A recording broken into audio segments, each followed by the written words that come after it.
The loneliness consuming me, the pain of loss is all I see as I think of all that used to be.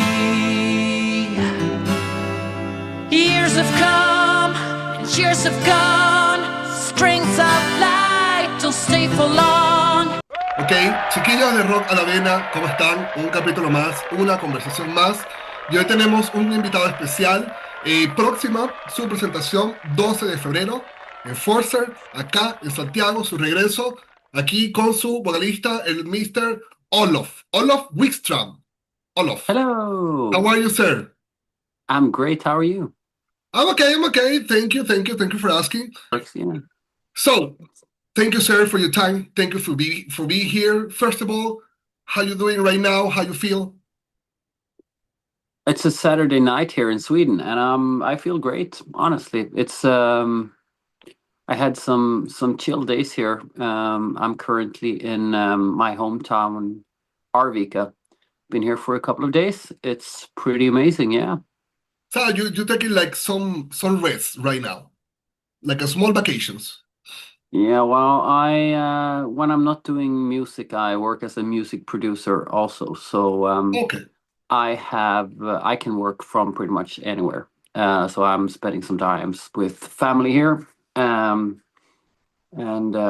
I travel a lot. I go back and forth a lot. I live in Stockholm, but I visit my hometown quite regularly. And when I do, I bring like all the stuff that I need here so that I can spend a couple of days, weeks here without letting anything go.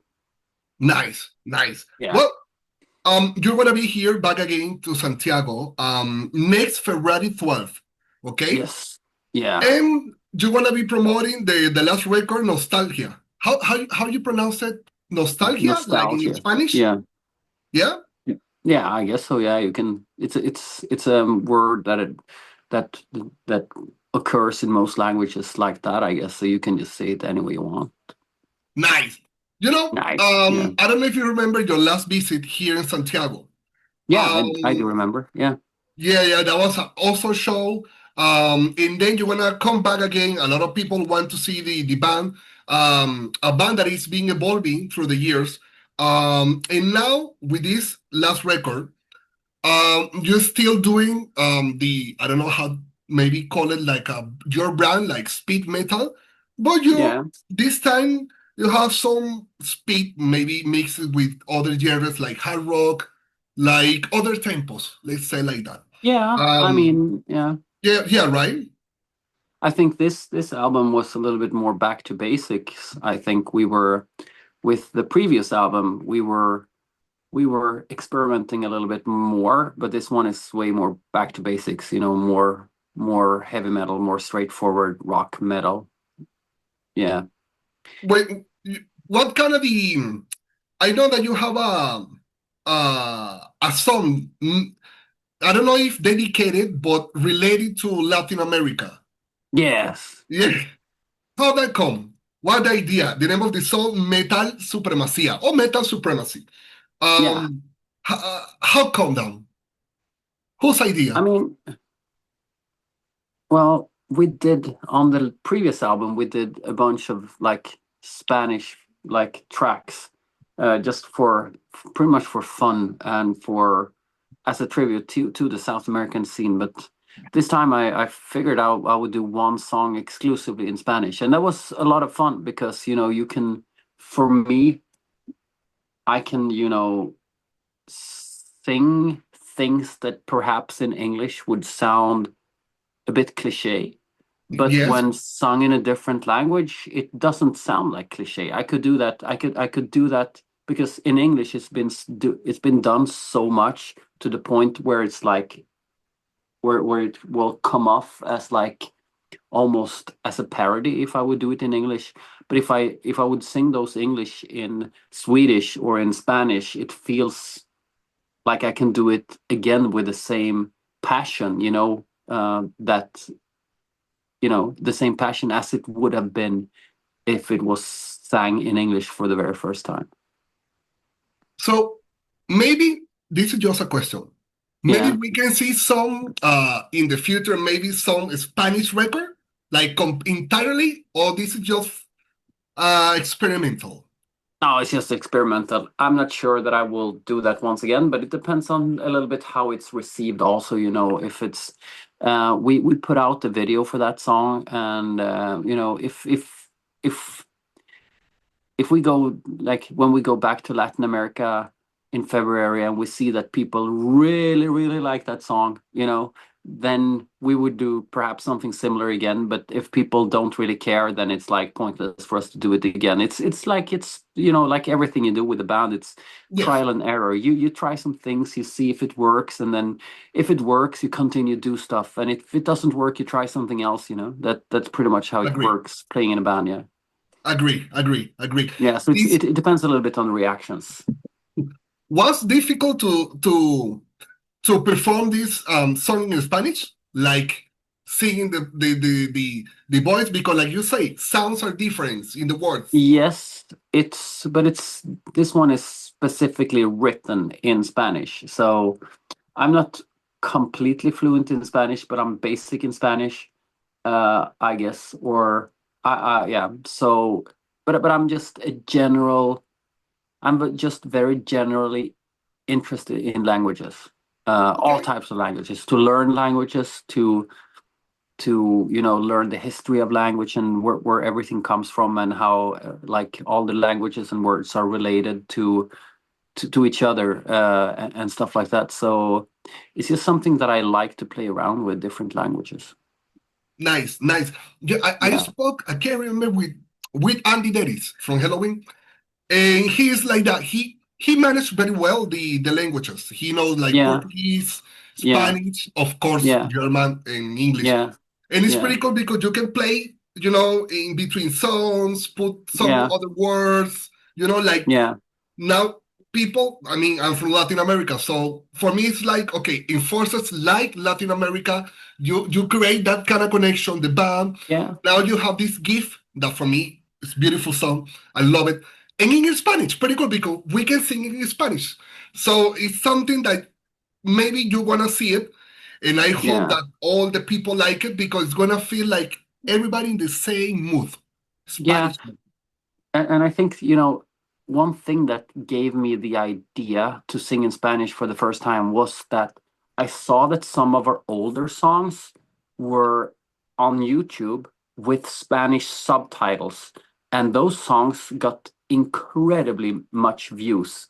So that was kind of where I got the initial idea from, like, oh wow, this works in like the Latin American community to have like Spanish subtitles. Why don't I make a song completely in Spanish, or, you know, just for these groups, because it seems to work, you know, it seems to spread, it seems to like that people have an interest to actually have lyrics that they can directly relate to. Yeah, because not all the people, of course, not all the people know English better, or maybe you can see, okay, Google Translator and see what the meaning of the song. But obviously, it's quite different when you hear it in your natural language. Yeah, it's pretty cool. So congratulations about that idea. Oh, thank you very much. Hopefully, we can see that here soon. And you're gonna be here at Club Amber. Club Amber, yes, is a venue that a lot of hardcore bands like it, okay? Really? Especially because it's quite connection with the audience directly, because it's small, it's quite near to the audience. So it's gonna be quite fun to see Enforcers, speed metal, playing in that club. I think it's gonna be a beautiful atmosphere there. I hope so, no, but that fits us very well too, because we are a band that is very that like to be close to the audience, for sure. It's just like, what the difference? I always do this cliche question. What's the difference between for you, the Latin America audience compared to the audience? I'm not talking about better or not. I'm talking about the feeling of the concert. Well, I think that the biggest difference is that when we go to Latin America, we are treated like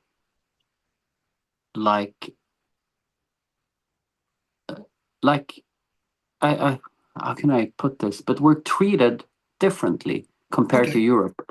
In Europe and in the US, we're, you know, it's very hard for the audience here to take us serious, I guess, because there's an attitude in Europe that you're pretty much only allowed to like older bands. And new bands are not really accepted the same way as the old bands. But in Latin America, it feels like we're accepted the same way as the older bands are accepted and respected.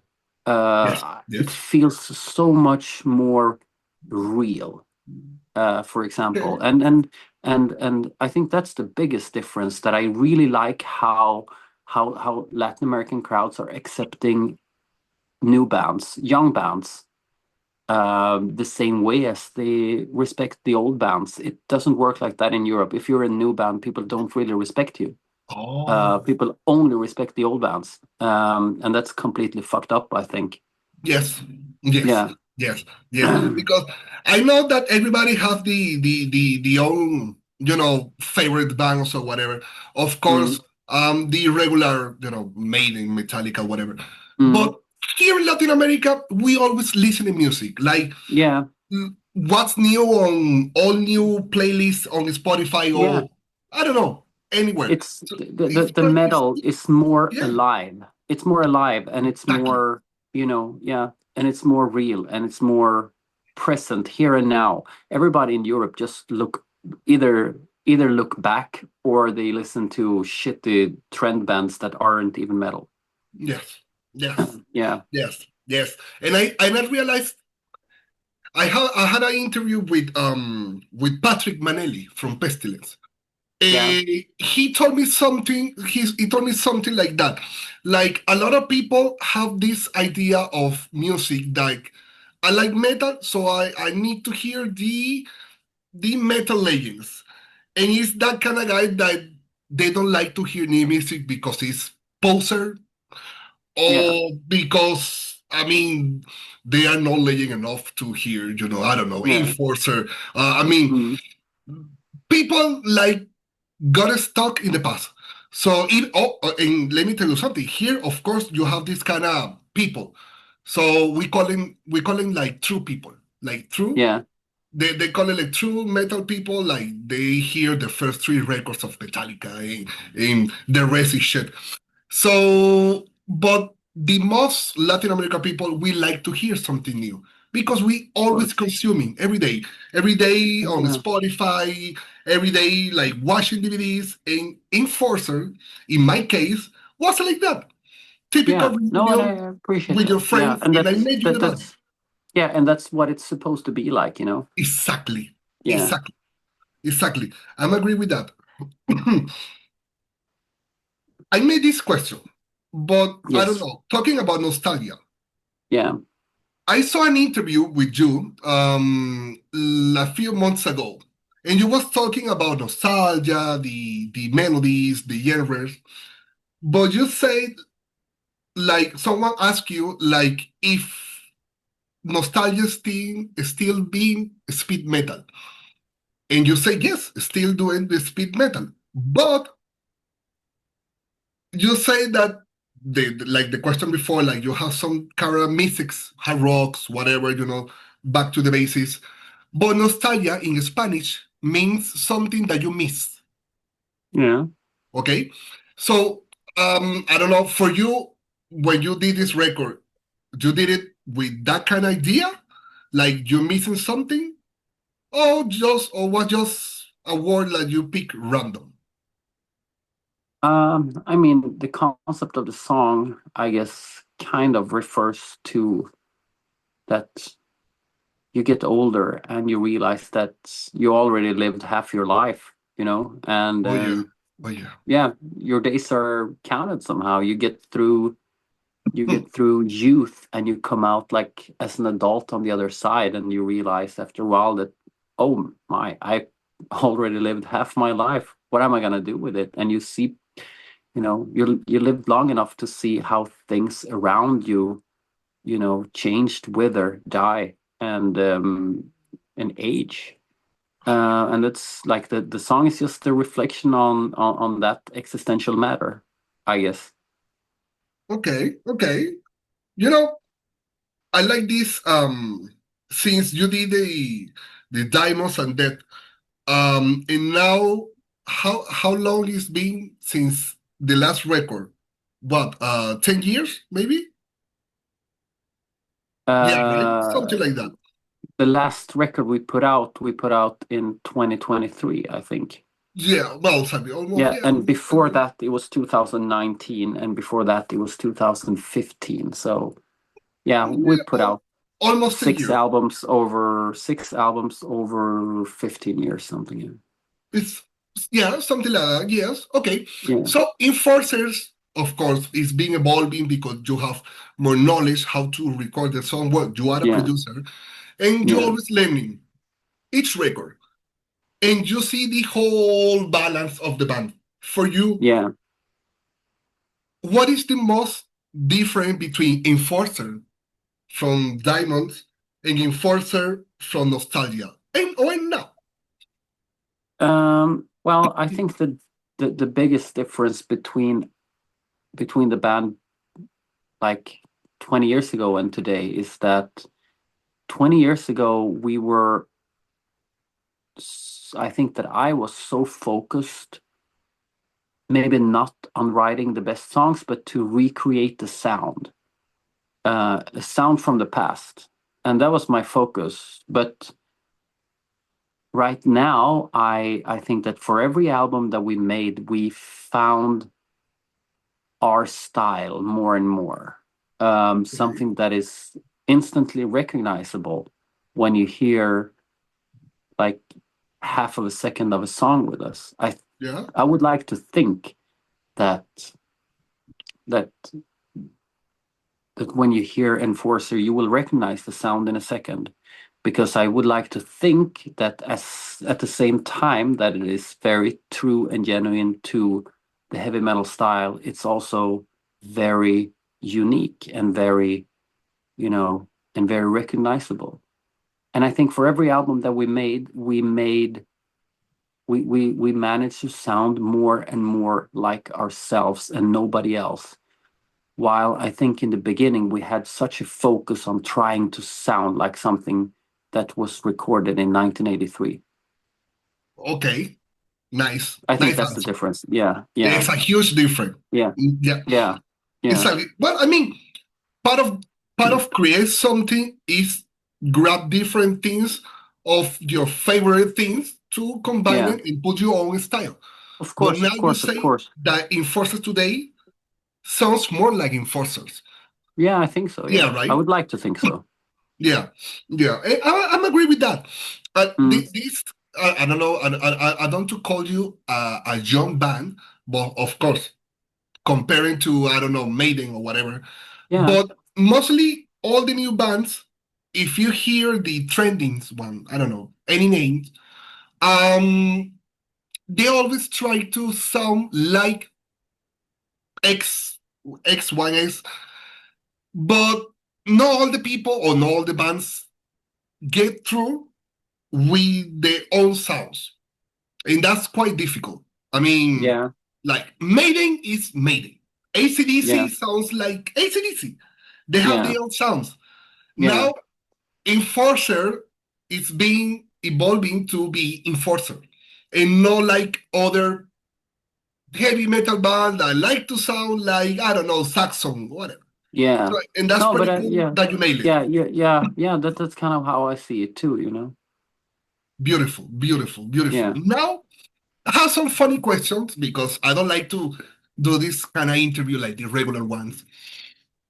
Right now, Mr. Olof, what are you hearing in your Spotify, in your free moments? I don't know.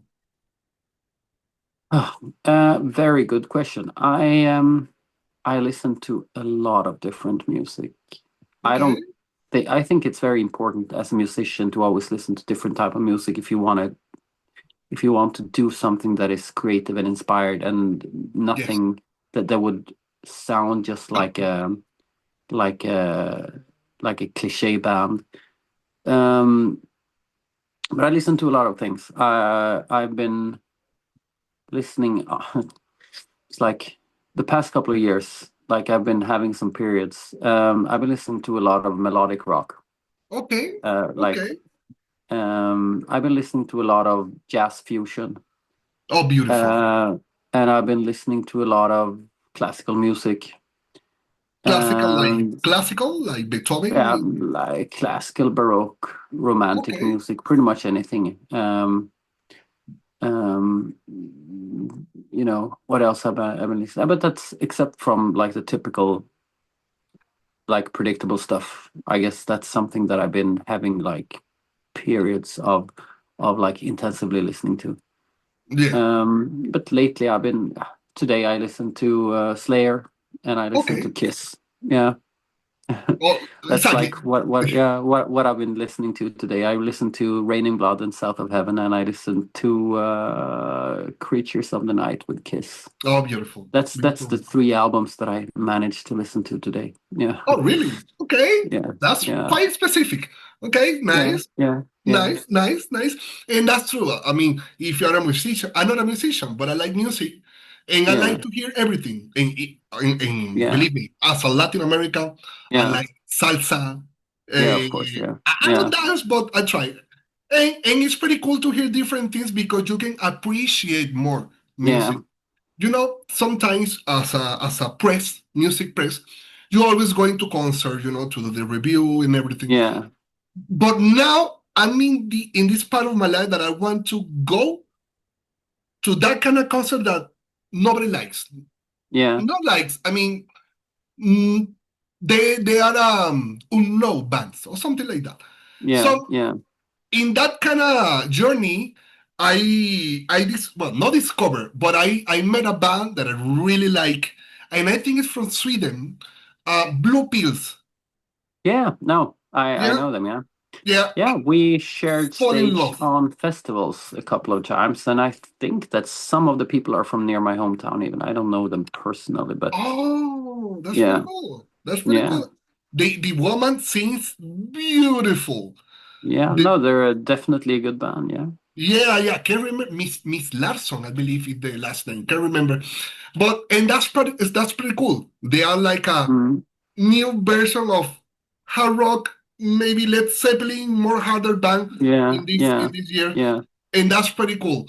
Okay, you say that you have those 3 albums. Between those 3 albums, which one is your favorite? Of the Slayer albums and the Kiss album.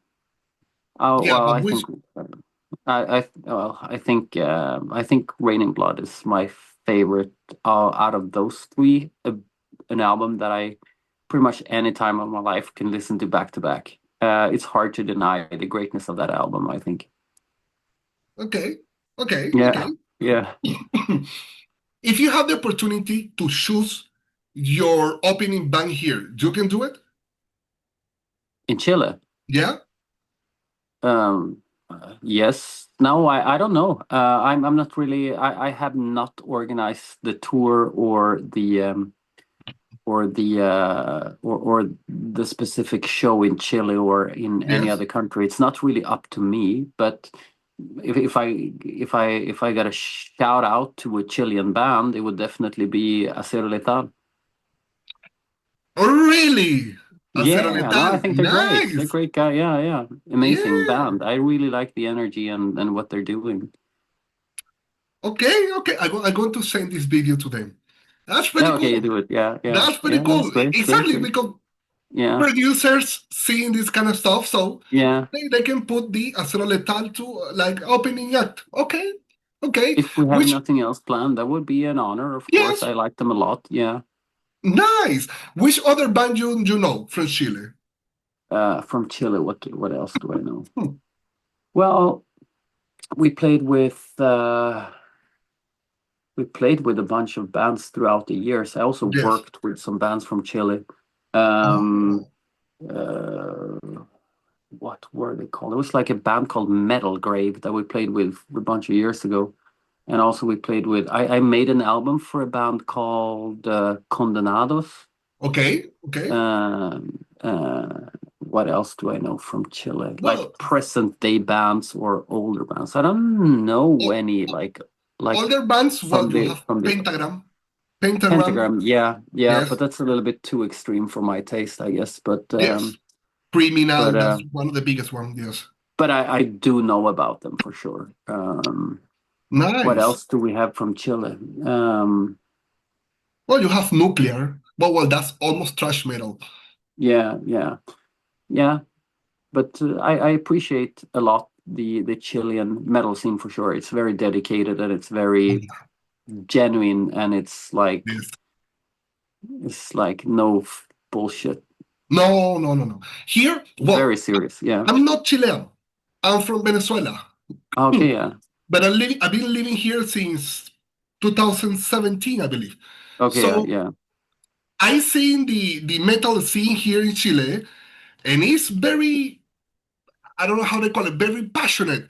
That's why Very passionate, yeah. every concert of every band have this kind of cliche like Chilean crowd is the better of the world, is the best of the world. But I believe that in this part of the world it's true, because every band that came here, olders, new ones, they all have such a beautiful concert. Like, for example, I don't know, the System of a Down tour in South America was crazy.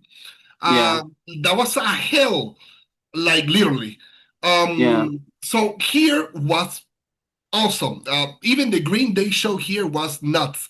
So people like to see that kind of madness here. Like, I don't know, 2 weeks ago was Exodus. In Exodus, dude, that was hell. And you can see on the post, like the artists say, "Oh wow, look this crowd. I never see that on my life." I'm sorry. So yes, here in Chile, like music, they like to do bands. We have a lot of bands here. Any genre, thrash, black, heavy, speed. You have any kind of band. Everyone have their own space. Yes, metal always need more attention. Always need more money to put more stage. Live stage. Right now, I think it's a very well grow scene in Latin America. Well, besides Brazil, of course. But I see that more and more bands are touring South America. I think that when we did our first South American tour, like I think it was like 13 years ago now, there was not a lot of bands doing that. People were like, when we said that we were touring in South America, people were like, "What? Can you do that?" But I think it was like, but after that, I've been seeing that a lot of bands more and more go. And now that I see like the past couple of years, I see that every band go to Latin America to play. Oh yes. Yeah. Well, so it's been the scene has been opening up a lot too, and it's been more serious promoters and more serious like agencies. So that's very, very good for everybody, and for the people of Latin America too, that they get to see more and more bands who dare to go there, because it was always, as a European, there was always like an idea of that going to South America as a band, for example, was very dangerous. It was associated with like gang violence and stuff like that. So it was. I think a lot of people also were afraid of going there, and there was a lot of rumors of unserious promoters who were, taken off with money from the band and stuff like that. So it was like associated with a certain risk. But now it seems like it's been, a lot of serious promoters and a lot of, like more successful tours and more respect within the business, Oh yes. We have here serious producer.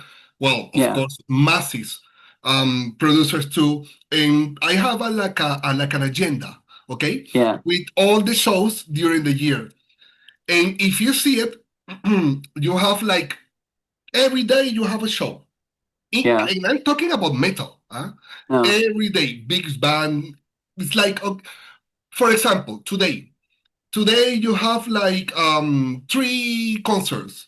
Inquisition, black metal, Celtium, folk metal from Spain, and the other one I can't remember, Envidia Cochina, a punk band from Spain, very, very, very famous. So you have what to choose. You have different